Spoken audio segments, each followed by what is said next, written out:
Olá, muito boa tarde para você. Chegamos, seja bem-vinda, seja muito bem-vindo. Está no ar o Pauta Aberta desta quarta-feira, dia 15 de março de 2023. 15 de março, dia do consumidor. A você que está sempre aí do outro lado, em todo o país, ligadinho na TV Evangelizar, muito obrigado pelo carinho da sua companhia, pelo carinho da sua amizade. Vamos juntos, então, a partir de agora, com os nossos destaques do jornal de hoje. O Rio Grande do Norte enfrenta mais uma madrugada de terror. A segunda seguida, quadrilhas de criminosos avançaram com ataques à capital Natal e pelo menos a outras 5 cidades.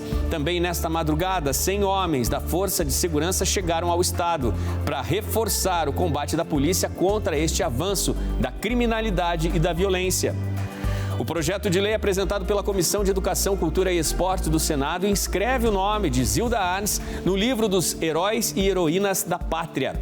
A médica sanitarista Zilda Arnes, que morreu vítima do terremoto que atingiu o Haiti em 2010, foi a fundadora da Pastoral da Criança e da Pessoa Idosa e indicada 3 vezes ao Prêmio Nobel da Paz. A Petrobras apresenta planejamento estratégico para a implementação de energia eólica entre os anos de 2023 e 2027 no país. O Paraná em busca de investimentos na Coreia do Sul. Uma comitiva do Estado negocia a instalação de novas empresas. É avanço de tecnologia e oportunidade importante de novos empregos gerados ao Estado do Paraná. E o Paraná recebe as primeiras doses de vacina contra a chamada Mpox, a varíola dos macacos. Falando de esportes agora, Jogos Olímpicos de Paris 2024. 100 anos depois, a Cidade Luz vai voltar a receber os melhores desportistas e atletas do planeta para as Olimpíadas. E a 500 dias desta festa do esporte, as obras avançam aceleradas. A cidade, como sempre, já está de braços abertos aos visitantes. Fique ligadinho com a gente, o Pauta Aberta começou.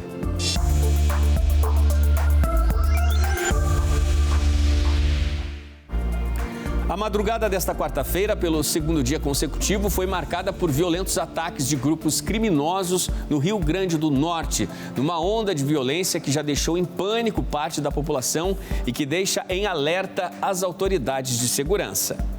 Os ataques, mais uma vez, foram violentos na capital Natal e em pelo menos outras 5 cidades pelo estado.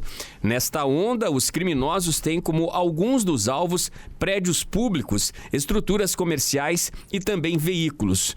Com a violência da última madrugada, pelo menos outras 2 pessoas ficaram feridas. Para ampliar a segurança nas cidades que entraram na rota desta onda de ataques, 100 homens da Força de Segurança Nacional chegaram ao estado na madrugada desta quarta-feira. Um último balanço realizado pela Polícia Militar aponta que desde o início desses ataques, ao menos 28 pessoas foram presas. Uma pessoa morreu em confronto com os policiais. Em 2 dias de ações criminosas assustadoras no Rio Grande do Norte, pelo menos 24 cidades viraram alvo da onda de violência. Entre estes alvos estão ônibus que estavam estacionados numa garagem em Natal. 4 deles foram destruídos. Houve o registro também de tentativas de atear fogo no comércio. Uma loja de motos virou alvo de um coquetel Molotov. Na conhecida e paradisíaca Praia da Pipa, localizada no município de Tibau do Sul, a tentativa dos criminosos foi de incendiar uma base da polícia. Os municípios de Nova Cruz, Riachuelo, Santa Cruz, São Tomé também estiveram na rota dos ataques durante a última madrugada. Diante desta situação, os impactos já são evidentes por todo o estado. Em Natal, hoje o transporte público já funciona com frota reduzida e, para evitar os ataques, os carros saíram mais tarde das garagens. A Prefeitura da capital decidiu suspender o atendimento nas unidades básicas de saúde. Na segunda maior cidade do estado, Mossoró, o transporte público desde ontem está suspenso. As universidades também decidiram suspender as aulas após a sequência dos ataques que vem tirando a paz da população do Rio Grande do Norte. É a situação muito preocupante, né? No Rio Grande do Norte, muitos ataques aí que se repetem em diferentes cidades pelo estado. E a Comissão de Educação, Cultura e Esporte do Senado aprovou, na última terça-feira, o projeto de lei que inscreve o nome de Zilda Arnes no livro dos Heróis e Heroínas da Pátria. Zilda Arnes, entre as tantas ações com importantes impactos positivos à população brasileira, é fundadora da Pastoral da Criança e da Pessoa Idosa. médica sanitarista e que foi indicada 3 vezes ao Prêmio Nobel da Paz. Zilda Arnes ajudou a fundar a Pastoral da Criança. Vinculada à Igreja Católica, a Pastoral é uma referência não só no Brasil, mas em vários países no combate à desnutrição e à mortalidade infantil. Por 3 vezes, a médica sanitarista foi indicada ao Prêmio Nobel da Paz. Zilda Arnes morreu durante visita ao Haiti, vítima do terremoto que atingiu o país em 2010. Por seu trabalho em defesa das crianças e pelo desenvolvimento de projetos sociais relacionados à saúde pública, a Comissão de Educação aprovou por unanimidade o projeto que inclui o nome de Zilda Arnes no livro dos Heróis e Heroínas da Pátria. A biografia de Zilda Arnes revela a mais profunda e coerente dedicação ao próximo, começando pelas pequeninas e pelos pequeninos, para os quais levou, desconhecendo fronteiras, um tipo de atendimento que mobilizava a boa vontade dos voluntários por meio de uma orientação inteligente e sensível, capaz de transformar vidas. Ela teve uma importância extrema e quantas homenagens ela continua recebendo, eu acredito que vai continuar recebendo e por consequência Vossa Excelência termina sempre sendo muito lembrado. Tia Zilda, de fato, fez um extraordinário trabalho. A Pastoral da Criança está completando 40 anos nesse ano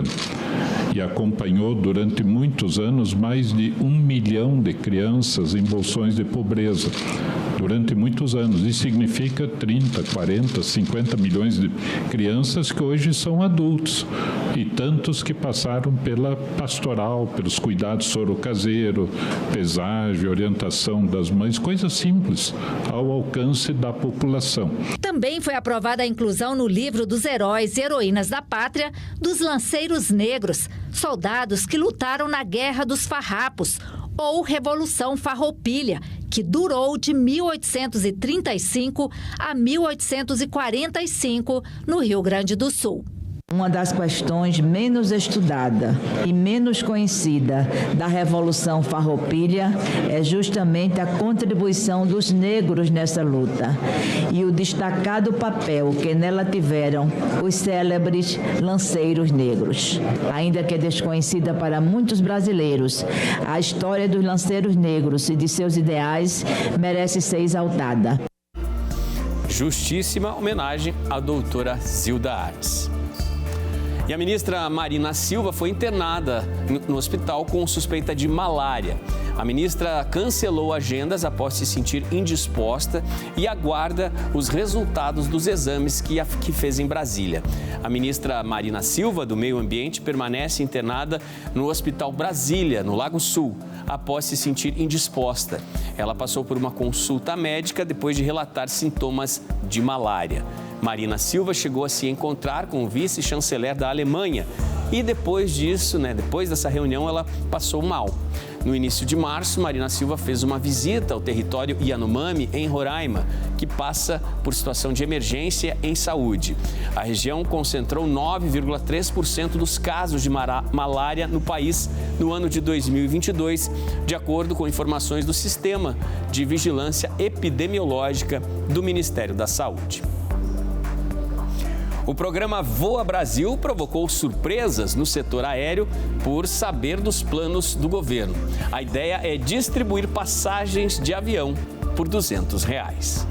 Surpresa no setor de transporte aéreo brasileiro. As empresas ficaram sabendo pela imprensa o novo projeto do governo para a área. A ideia é oferecer passagens aéreas a R$200 em baixa temporada para aposentados, estudantes e funcionários públicos. O programa foi anunciado pelo ministro Márcio França, de Portos e Aeroportos. Executivos do setor reclamaram por não terem sido consultados sobre a viabilidade da proposta. O governo calcula uma ociosidade média de 21% nos voos em períodos de baixa temporada.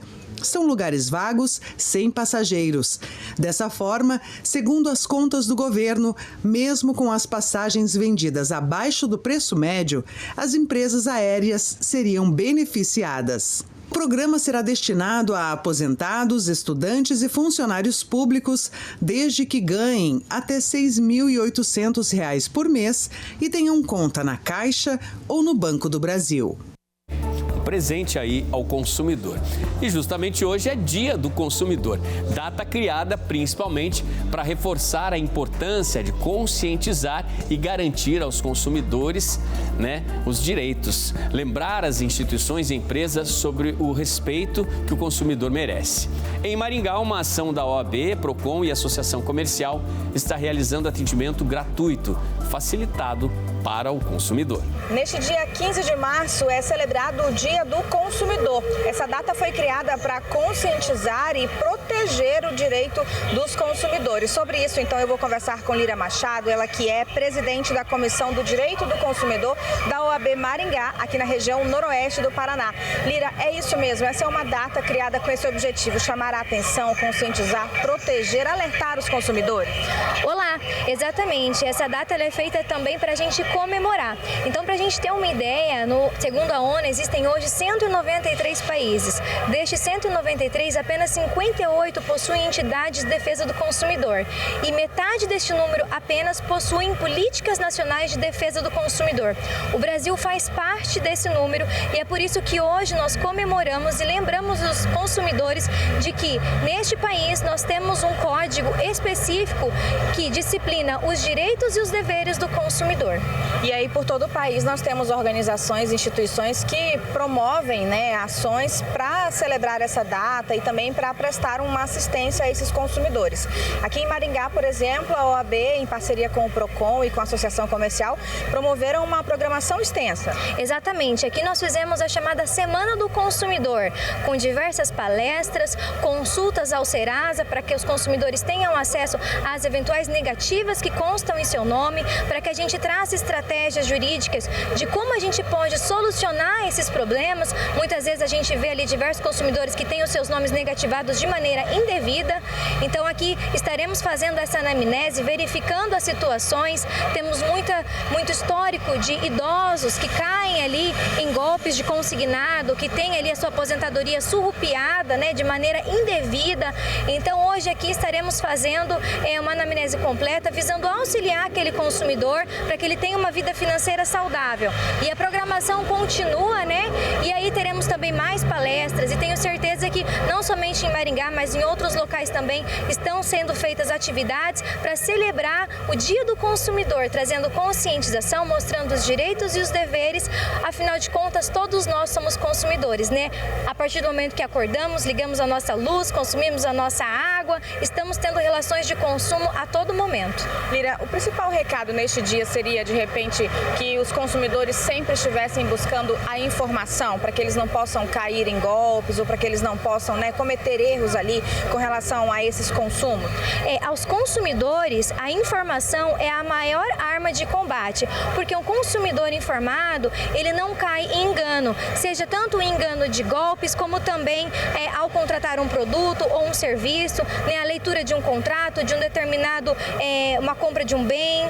Então, é muito importante que o consumidor ele esteja informado. E aos fornecedores também um aviso, para que respeitem o Código de Defesa do Consumidor e deixem claro as políticas de oferta, de uso, condições, para que a gente tenha aí relações saudáveis de consumo em nosso país. Muito obrigada pelas informações. Bom, aqui em Maringá, essa ação acontece hoje no terminal urbano, bem no centro da cidade, um local muito movimentado, onde qualquer pessoa pode passar por aqui, parar e conseguir aí buscar a sua informação, tirar as suas dúvidas. Afinal de contas, essa é a semana dedicada para eles, então durante toda essa semana essas ações estarão voltadas especificamente para os consumidores que passarem por esses locais. De Maringá, Luciana Macedo para a TV Evangelizar. Valeu, Luciana. Uma comitiva paranaense negocia a instalação de empresas sul-coreanas no estado. A comitiva paranaense, liderada pelo governador Carlos Massa Ratinho Júnior, esteve na sede da COTRA, Agência de Comércio Internacional e Investimentos da Coreia do Sul, órgão vinculado ao Ministério do Comércio, Indústria e Energia do país asiático. No órgão sediado na capital Seul, os representantes do governo do estado e empresários participaram de uma série de reuniões. nas quais trataram de possíveis acordos de exportação e novos investimentos de empresas e startups no Paraná. Nós tivemos uma reunião, várias reuniões, no dia todo aqui na Coreia do Sul, tanto no setor do agronegócio, trazendo aquilo que nós produzimos como o estado do Paraná, como o maior produtor de alimentos do Brasil, tanto na proteína animal, na produção de peixes, de frango, carne suína e também a produção de grãos, farelo de soja, milho e assim por diante. Eles são grandes compradores desse tipo de mercadoria. E além disso, fizemos reuniões também com algumas startups e uma empresa também de produção de tratores, que é a maior empresa de produção de tratores da Coreia do Sul, trabalhando para que a gente possa, de alguma maneira, atrair esse investimento também para o estado do Paraná. E a Petrobras avalia novos projetos de energia eólica para a costa brasileira. A Petrobras apresentou o planejamento estratégico para a implementação de energia eólica entre os anos de 2023 e 2027. Testes em parceria com o Senai do Rio Grande do Norte de Santa Catarina estão sendo desenvolvidos. A ideia é que as estruturas de geração de energia pelos ventos sejam montadas perto das plataformas de petróleo já existentes em locais próximos à costa do país. O sistema de energia eólica é fonte de energia limpa e renovável, que aproveita a força do vento que sopra principalmente de alto mar. E a Caixa lançou no Rio de Janeiro um projeto piloto de empreendedorismo para mulheres em situação de vulnerabilidade social. É o Mulheres da Favela, que vai contar com mais de 16 milhões de reais para capacitar até 1.800 mulheres em cursos presenciais e à distância. A Caixa Econômica Federal vai investir mais de 16 milhões e meio de reais no projeto que pretende impulsionar a emancipação de mulheres que moram em favelas. A princípio, serão instalados laboratórios de capacitação em comunidades do Rio de Janeiro, Salvador e São Paulo. O primeiro deles vai beneficiar as cariocas do Complexo da Penha. A Caixa está investindo milhões do seu programa de sustentabilidade, do seu fundo de sustentabilidade, para poder garantir a emancipação das mulheres, garantir ações de empreendedorismo. Os laboratórios de inovação social vão oferecer vários cursos como maquiagem, manicure e design de sobrancelhas. E todas as alunas terão aulas de marketing digital e empreendedorismo. A expectativa é que 300 mulheres sejam capacitadas em cada laboratório por 45 dias. Outras 1.500 devem participar de oficinas online. Garantir as condições de qualificação, de acesso a uma condição de colocar um negócio. Porque a orientação é que a gente tenha a capacidade de nunca perder esse direito de sonhar. Sonhar, acreditar, realizar e fazer acontecer e vencer.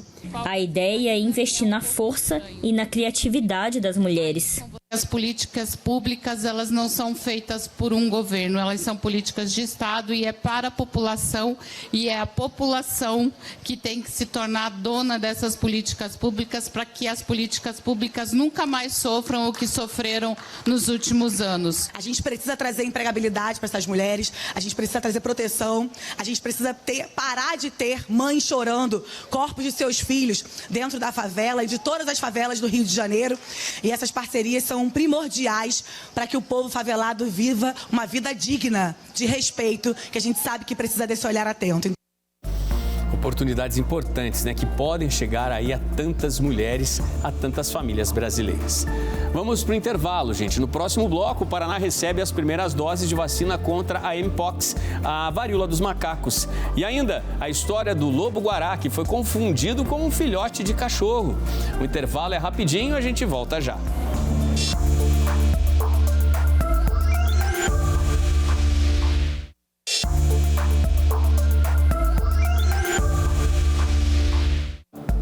Pauta Aberta está de volta para este segundo bloco. Você de casa sempre ligadinho com a gente.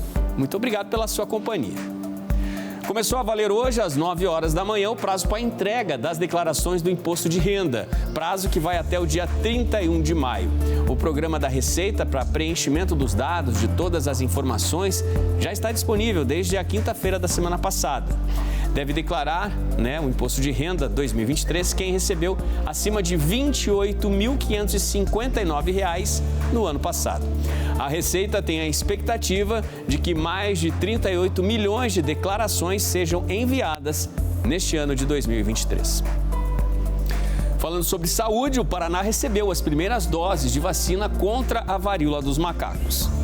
O governo do Paraná recebeu quase 1.000 doses de vacinas contra a Mpox. As primeiras pessoas a se vacinarem, definidas pelo governo federal, são as que vivem com HIV, profissionais que trabalham diretamente com o vírus da varíola e as que tiveram contato com ferimentos de pessoas suspeitas para a Mpox. A vacinação vai acontecer em 2 etapas, com um intervalo de 1 mês entre cada uma. Ela é considerada segura para gestantes e pessoas com sintomas de resfriados leves. Se os sintomas de resfriado estiverem mais fortes, é importante esperar a recuperação dos sintomas antes da vacinação. De acordo com o Ministério da Saúde, a vacina é contraindicada para pessoas que tenham histórico de reação alérgica grave. A Mpox é uma doença viral. Sua transmissão acontece principalmente por meio de contato com lesões de pele de pessoas infectadas. Os principais sintomas envolvem febre, dor de cabeça, dores musculares, dores nas costas, calafrios e fadiga.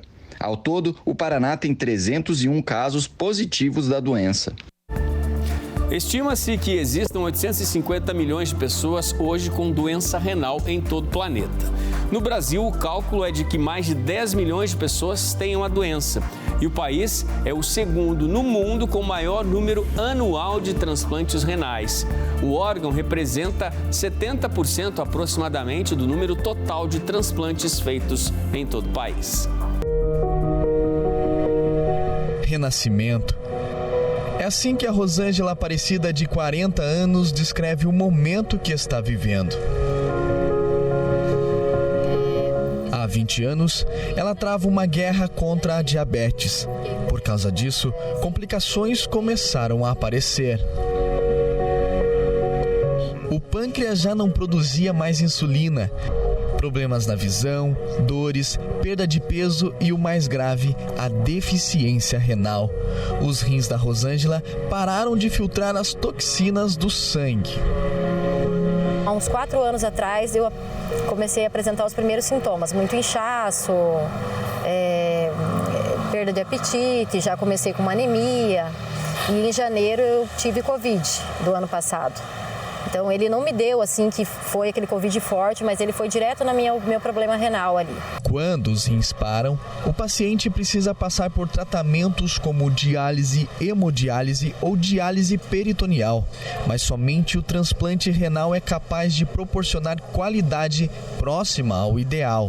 Nós estamos falando de uma doença chamada doença renal crônica, né? Ela tem várias fases, vários períodos, sendo que a última fase, que a gente fala fase 5, ou doença renal terminal, essa pessoa ela tem que ter um tratamento específico do rim que substitua os rins antigos. Então ela vai precisar ou de entrar em diálise ou de fazer um transplante renal. Enquanto o tratamento paliativo da Rosângela era iniciado, a equipe médica também fazia testes para possíveis doadores. Foi aí que o amor e a cumplicidade entre as duas irmãs se fortaleceu ainda mais.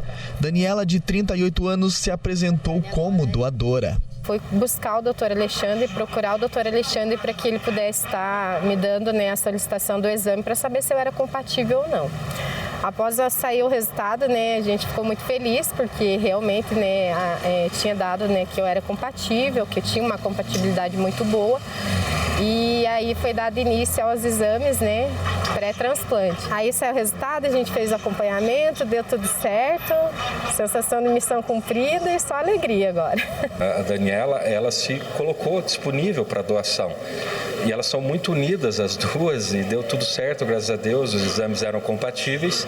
E hoje as duas gozam de saúde, e têm uma recuperação plena das suas atividades. Tanto que a Rosângela hoje, ela tem uma saúde invejável. O Brasil possui o maior programa público de transplantes de órgãos, tecidos e células do mundo. e é garantido a toda a população através do Sistema Único de Saúde. Apesar do grande volume de cirurgias realizadas, o número de pessoas em filas de espera ainda é grande.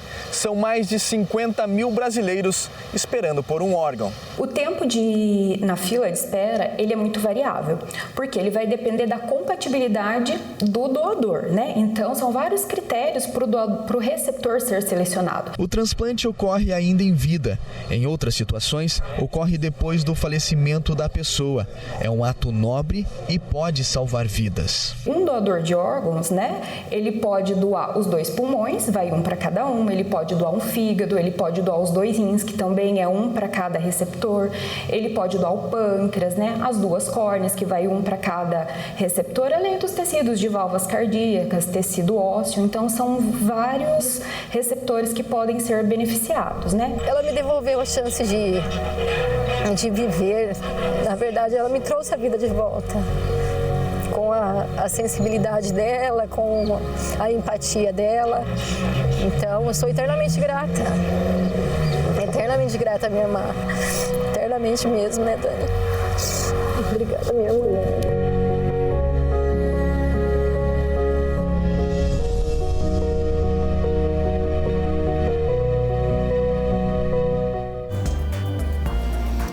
E 100 anos depois, Paris vai receber mais uma vez os Jogos Olímpicos. As obras na cidade, em toda a região, estão em ritmo acelerado para que Paris receba a festa do esporte. A cidade luz iluminada pelo espírito olímpico. Há 500 dias do início dos Jogos, os sinais do maior evento esportivo do planeta enfeitam Paris. Nesta terça-feira, o presidente Emmanuel Macron celebrou a data com uma foto dos maiores cartões postais da capital francesa. E para receber a competição novamente depois de 100 anos, é preciso muito trabalho. As obras passaram a fazer parte da paisagem e foram redobradas para entregar tudo a tempo. O comitê organizador diz que 95% dos locais são estruturas já existentes ou temporárias, mas que precisam de reformas para receber as provas. Estou convencido de que a França tem tudo para realizar grandes jogos e há 500 dias da cerimônia de abertura estamos no caminho para isso. Vamos encontrar soluções. Sei que há críticas e desafios, mas isso é normal. Meu trabalho é manter a calma e fazer tudo convergir. Pouco a pouco, vamos construir jogos para a história. Apesar do otimismo da organização, o evento divide opiniões entre os parisienses. Alguns se empolgam por receber a competição, enquanto outros criticam o custo, que está estimado em quase 9 bilhões de euros.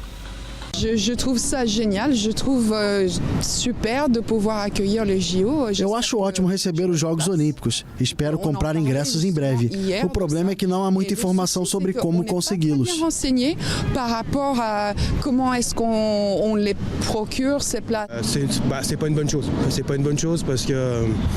Não acho que seja algo bom. O orçamento anunciado nunca é mantido. Isso levanta questões para mim, especialmente sobre a situação fiscal da França, que está com enorme déficit. Acho que há um problema para o governo.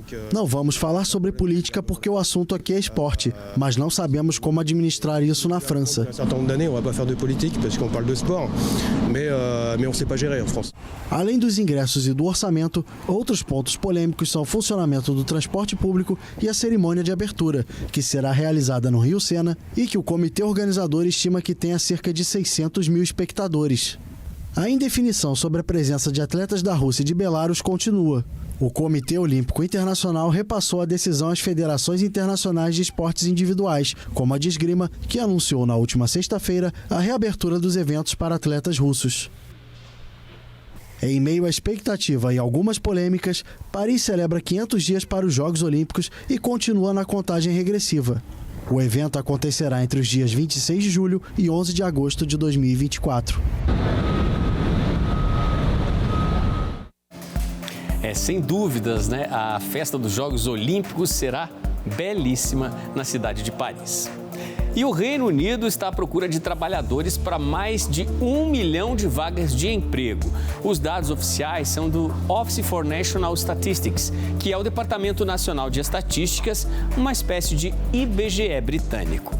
São quase 1.200.000 vagas de trabalho abertas e 100 candidatos para preenchê-las num dos países mais ricos do mundo, o Reino Unido. O problema preocupa o governo, já que a falta de trabalhadores diminui a produtividade das empresas e o crescimento da economia. Faltam médicos, enfermeiros, professores, especialistas em TI e trabalhadores para os setores de logística, hotéis, bares e restaurantes. As empresas estão recorrendo à imigração, trazendo funcionários qualificados de várias partes do mundo. Cerca de 504.000 pessoas se mudaram de maneira definitiva para a ilha no ano passado. Mais da metade tem vistos de trabalho permanente ou temporário conseguidos pelas empresas que os contrataram. Para conseguir o direito de trabalhar no Reino Unido, os candidatos devem ter uma oferta de emprego oficial com salário de pelo menos 25.600 libras por ano, o equivalente a cerca de R$162 mil. A crise é tão grande que o governo deve anunciar uma série de medidas para tentar atrair mais britânicos para o mercado de trabalho. Entre elas, incentivos para que aposentados voltem ao mercado e também vai liberar estudantes para trabalharem de forma legal por 40 horas por semana, mais do que as atuais 20 horas autorizadas. A gente segue com o noticiário internacional porque as enchentes que castigam o estado de Queensland, na Austrália, não afetam apenas a vida das pessoas. Os animais também precisam lidar com as inundações, né? E por pouco, essas inundações não foram fatais para um bebezinho canguru. Um resgate emocionante na Austrália. A polícia do estado de Queensland resgatou um canguru Joey em uma área inundada próxima a Burke Town, no norte do país. Joey é uma palavra originária de línguas locais para designar filhote. A região foi duramente atingida por enchentes que dificultaram o transporte e danificaram prédios. De acordo com a polícia, o bebê canguru teve sorte dupla, já que foi encontrado em águas turvas, onde crocodilos também foram avistados.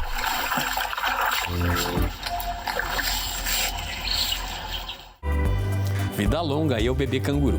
Agora vamos falar de algo curioso. Um lobo-guará foi adotado por uma família ao ser confundido com um filhotinho de cachorro. Peludinho, com orelhas bem atentas e brincalhão, o lobo-guará parecia mesmo um filhote de cachorro.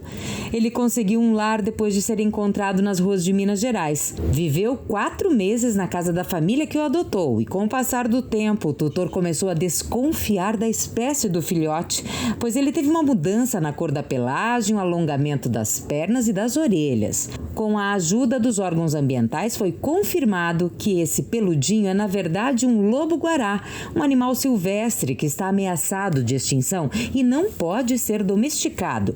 O lobo-guará precisou ser recolhido e, desde o começo do ano, está no Zoo de Pomerode, em Santa Catarina.